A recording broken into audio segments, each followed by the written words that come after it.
Hello বন্ধুরা, বড়দের প্রণাম আর ছোটদের অনেক অনেক ভালোবাসা জানিয়ে আমি দীপা বর্ধমান জেলার একটি ছোট্ট গ্রাম থেকে তোমাদের সকলকে ওয়েলকাম জানাচ্ছি আমার চ্যানেলে। আশা করি তোমরা সবাই খুব ভালো আছো, সুস্থ আছো। তো সকাল সকাল ঘরের সমস্ত কাজকর্ম সেরে আমি স্নান টান করে এখন বেরিয়ে পড়েছি মাসির বাড়ি যাওয়ার উদ্দেশ্যে। যেহেতু বাড়িতে মেয়ে নেই, মেয়ে গেছে আমার বাবার সাথে আমার বাপের বাড়ি, আর শ্বশুর মশাইয়েরও আছে আজকে নিমন্ত্রণ। তো সেই জন্য আমার নিমন্ত্রণ হয়েছে আমার মাসির বাড়িতে। গ্রামেই মাসির বাড়ি, হেঁটে গেলে 5-7 মিনিটের পথ। তাও আর এই শ্বশুর বাড়ির সমস্ত কাজকর্ম চাপে পড়ে আর যাওয়াই হয় না। তো আজকে যেহেতু সুযোগ পেয়েছি সেই জন্য সুযোগটা আর হাতছাড়া করিনি। মাসি যেই একবার বলেছে অমনি হ্যাঁ বলে দিয়েছি যাব করে। মামার বাড়ি মাসির বাড়ি যেতে কে না পছন্দ করে বলো, আর বাড়ির কাছে বলি এখন আর হয়তো যাওয়া হয় না। তো যাই হোক বেরিয়ে পড়েছি, আর যেতে যেতে দেখো এই পুকুরটা দেখে না আর লোভ সামলাতে পারলো না। এত সুন্দর, যত দূর চোখ যাচ্ছে তত দূর পুরো সবুজে সবুজ। আর যেতে যেতে আমাদের এই মন্দিরটাও পড়ে। এটা হচ্ছে আমাদের কালী মন্দির। মানে যত পুজো আজার গ্রামের দিকে দেখবে নবান্ন এরকম সমস্ত অনুষ্ঠান হয়, তো এখানেই পুজোগুলো দেওয়া হয়। এটা কালী মন্দির, আর পাশেই অপোজিটে আছে শিব মন্দির। তো যাই হোক এখন এইসব দেখতে দেখতে, আর সবাই যখন কোথাও যায় না, এটা আমাদের হাঁটা পথেই পড়ে, এই পথটা দিয়েই আমাদের সবসময় যেতে হয়। তো যাওয়ার আগেই এরকম মন্দিরে দর্শন হয়ে যায়, সবাই এখানে প্রণাম টনাম করে তারপরেই যায়। তারপর যথারীতি মাসির বাড়ি এসে গেছি, আর মাসির বাড়ি গিয়েই দেখছি মাসি ঘরে নেই। মাসি তাদের চালায়, গ্রামের দিকে যেমন হয় সব বাড়ির সাথে সাথেই লাগোয়া একটা চালা থাকে। তো সেখানেই মাসি বসিয়েছে ভাত আর খড়ের জাল দিচ্ছে। সত্যি কথা বলতে এতদিন পর এসব দেখতে না, যদিও বলবো হয়তো গ্রামের মেয়ে গ্রামের বউ হয়ে এত ন্যাকামো কেন, কিন্তু কি বলতো অনেক দিন পর যে কোনো জিনিস দেখতে দেখবে ভীষণ ভালো লাগে।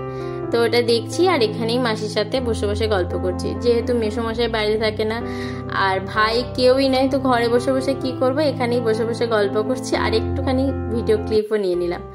তো এখন ঘুরে ঘুরে মাসিদের বাড়িটা দেখছি। আর গ্রামের দিকে দেখবে সবার বাড়িতে এরকম কিন্তু একটা ছোট ধানের গোলা থাকেই। আর এরকম ছোট্ট ধানের গোলা, যেটাকে বলে আমরা বলি মড়াই, তো এরকম থাকলে বাড়ির শোভা কিন্তু অনেক বেশি বৃদ্ধি পায়। মা লক্ষ্মী একটা জায়গায় বাঁধা থাকবে, সেটা দেখতেই যেন খুব সুন্দর লাগে। আর মাসির বাড়ির অপোজিটেই আছে এরকম একটা বিরাট পুকুর। ছোট্টবেলায় আমি খুব কমই এসেছি মাসির বাড়ি, তো যখনই আসতাম এই পুকুরে দেখতে মাছ ধরা হতো। মাছ ধরা দেখতে আমার ভীষণই ভালো লাগে। আমার মাসির যে ছেলে আছে ছোট, ও মাছ ধরে, কিন্তু এখন যেহেতু পুকুরে লিজ নিয়েছে তো সেই জন্য আর মাছ ধরাটা হয় না। তো যাই হোক চলো মাসিদের ঘরগুলোও তোমাদের ঘুরিয়ে দেখায়। একটা সাধারণ গ্রামে যেমন হয় মধ্যবিত্ত পরিবারের ঘর, সেরকমই। কোনো ঝাঁ চকচকে শৌখিন জিনিসের ছোঁয়া নেই, একদম নর্মাল সাদামাটা চলতে গেলে যেই সমস্ত জিনিস লাগে সেগুলো দিয়েই ঘরটা সুন্দর করে সাজানো। সুন্দর করে সাজানো বলতে গেলে যেমন শৌখিক জিনিস লাগে সেরকম নেই, তবে ভালো। বলে না যেখানে শান্তি থাকে সেটাই ঘর। ঝাঁ চকচকে দামি দামি জিনিসে সাজানো থাকলে সেটা আর ঘর হয় না। তো যাই হোক এই যে সুন্দর করে তোমাদের ঘরটা দেখিয়ে দিলাম।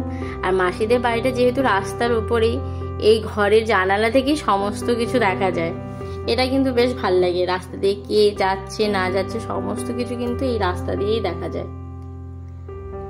তো এখন অনেকক্ষণ বসে আছি, তো মাসি আমায় জিজ্ঞেস করছিল মুড়ি তো খেয়ে এসছে, এখন কি খাবি বল। আমি বললাম কিছু আর খাবো না, যদি কিছু আচার টাচার থাকে তাহলে দে। তো মাসি আমাকে মনে হয় সেই 5 বছর পুরনো গুড় আম দিয়েছে।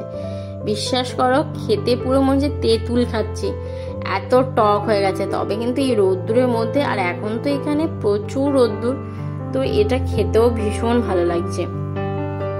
তা করতে করতে আমার মাসির ছেলেও এসে গেছে, এটা আমার ভাই, মাসুতো ভাই। তো এসেছে, আমি বলছি চল এই পাশের গাছ থেকে একটু আম পাড়ি।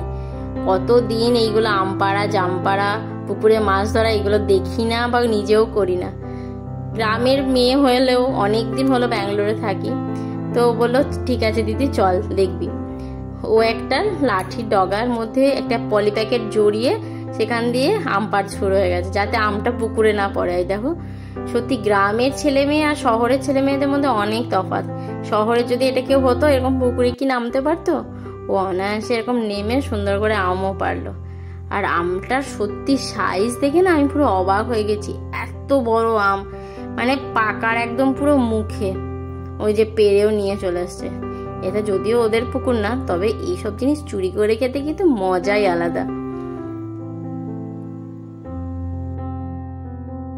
ওই আমটা তো রং ধরে গেছে, একদম পাকা পাকা হয়ে গেছে, ওটা দিয়ে মনে হয় অতটা ভালো হবে না।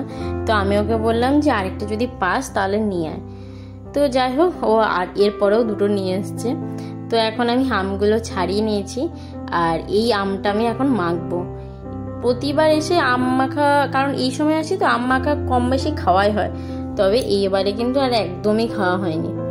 তো যাই হোক, কাঁচা পাকা দুটো মিশিয়ে আমি গ্রেট করছি। মিশিয়ে দিলে মাসি বললো টেস্টটা দেখবে আরো ভালো হবে। বললাম ঠিক আছে, ওটা তো পুরো পেকে যায়নি, হালকা হালকা পেকেছে, তো ওটা দিয়ে করছি। আর মাসি ওইদিকে কাজ করছে, আমি আর ভাই এদিকে আম মাখা করতে শুরু করে দিয়েছি। দেখবে ভাই বোনেরা একসাথে থাকলে আম মাখা, জাম মাখা, কুল মাখা এগুলো খাওয়াই হয়, একা একা কিন্তু এগুলো খাওয়ার কোনো মজা নেই। তো মাসির কাছে কাঁচা লঙ্কা ছিল না, হালকা হালকা শুকিয়ে গেছিল, তো ওইগুলো আর দিলে ভালো লাগবে না, তো মাসি আবার ওটাকে বেটে দিচ্ছে। আমি বললাম লঙ্কা বাটাবাটিতে আমি নেই, কারণ প্রচুর হাত জ্বলে ওটাতে। তো ওটা মাসি মেখে মানে বেটে একদম তুলে দিয়েছে। তো এই যে এখন নুন চিনি পরিমাণ মতো আর একটুখানি লেবু পাতা, যেটা ছিল না, পরে আবার ওদের গাছ থেকে উঠিয়ে নিয়ে আসলো, ওটা আবার মাসি কুচিয়ে এরকম দিচ্ছে। তো তিনজন মিলে আজকে জমিয়ে কিন্তু আম মাখা খাবো। আর এইসব জিনিস সবাই মিলে খেতে তো বেশ মজাই লাগে। আর আমটা এত বেশি টক ছিল, দেখো আমার খাওয়ার রিয়াকশনটা দেখলেই বুঝতে পারবে, একদম চোখ হয়ে যাচ্ছে, মানে শুধু গিলে গিলে খেতে হচ্ছে, দাঁত ঠেকানোই যাবে না এরকম অবস্থা। তো আমি তো খেলাম, টেস্ট করলাম, এবার ভাইকে দিয়েছি। ওর খেয়েরও যে রিয়াকশনটা দিল এটা কিন্তু দেখার মতো ছিল, চোখ দুটো কিরকম করছে একবার দেখো। এখন যখন আমি ভয়েস ওভার দিচ্ছি আমারই শুনে হাসি পাচ্ছে। তো যাই হোক, সবাই মিলে এখন বসে বসে জমিয়ে তো আম মাখা খাওয়ার পর এখন টাইম হয়ে গেছে দুপুরে খাওয়া। তো এই মেনুটা কার কার পছন্দ বলতো? লালতের শাক, পেঁয়াজ চোখে আলু হাতে আর মাছ আলুর ঝাল, এটা কিন্তু আমার ভীষণ পছন্দের। তো যাই হোক, চলো খাওয়া দাওয়া করে নি। তো আজকের মতো টাটা, সবাই ভালো থেকো।